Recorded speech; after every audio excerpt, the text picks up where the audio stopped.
Today on Shooting the Q, we're going to be knocking out Tomahawk ribeye. It's going to be great on the PK grill. These steaks are massive. You're going to see they're about 2.5 inches thick. And so it's going to equate, this steak right here weighs a little over 3.5 pounds. And so it's going to take a while. We're going to reverse sear it, like I said, on the PK. We're going to start it off on a raised rack, and we're going to come back and we're going to finish it off over a hot fire roll charcoal.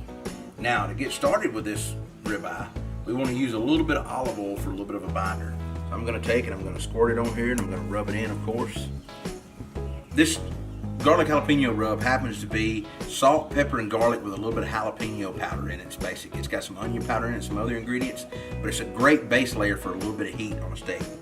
So I'm going to come back, and it's going to help draw out a little bit of that moisture in that steak. I'm going to season it on both sides and around the edges. We want to come back with a little bit of our beef rub. So I want to come back with a medium coat of that. I'm going to kind of pat it in a little bit. Now you can't be afraid to season this meat because a little heavy, because of course it's such a big cut it can take the salt. Once I get that done, I'm going to let that sit there. The last thing I want to do is come back with a little bit of my pecan rub, but I want to allow the salt and the pepper in both these rubs to really kind of get in there and draw some of the moisture out of the meat. We want to go ahead and put 2 tumbleweeds underneath it. And I'm going to go ahead and I'm going to get those lit and get the charcoal started. While the charcoal is getting lit in the chimney, we want to go ahead and we're going to make a compound butter and go ahead and get it back in the fridge. I'm going to start with a stick of salted butter. And I'm going to come back with 1.5 tablespoons of my garlic butter rub.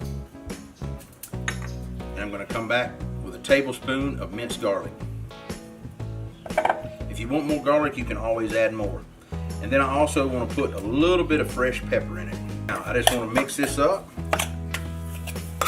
and then mold it back into a log and get it in the fridge. Now we want to set our fire up for 2-zone grilling once we've got a chimney full of hot charcoal. I'm going to go ahead and get it dumped out. Now we've let this sit here and sweat for about 20 minutes. We want to go ahead and get a little bit of pecan rub on it because we're getting ready to put it on the grill. And we want to go ahead and get it on the cool side of the PK. Now, we're going to go ahead and place this steak on here just like that. We want to go ahead and we want to use our chef's alarm. We want to put it into the thickest part right here. We want to go about dead center of that eye right here, that rib eye. Now we've got our alarm set for 115. We're going to look at it. I'm going to go ahead and I'm going to verify everything with my thermopin. And we're hitting right in that 115 mark. So now that it's off, I want to take my compound butter that I made up. And I want to go ahead and I want to get a couple of pats on it here. Just before we sear it off, I want to go ahead and I'm going to let it rest. Our grill's got really good and hot. So now we want to go ahead and we want to get it seared off.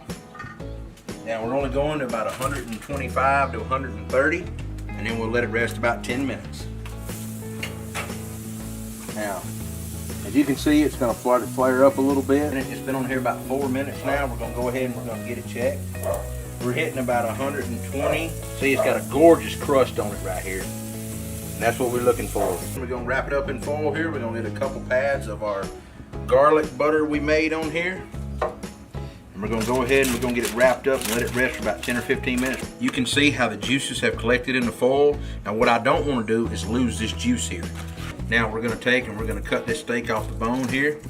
We're going to go down. Now we're going to go in. We're going to cut this steak open. The moment of truth. Look at that. Oh yeah. Let's get a bite of this thing.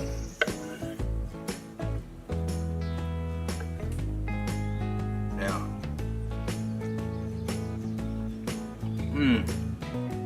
now I know what would be even better. I take and I dunk it in a little bit of that juice over here. Bring it back.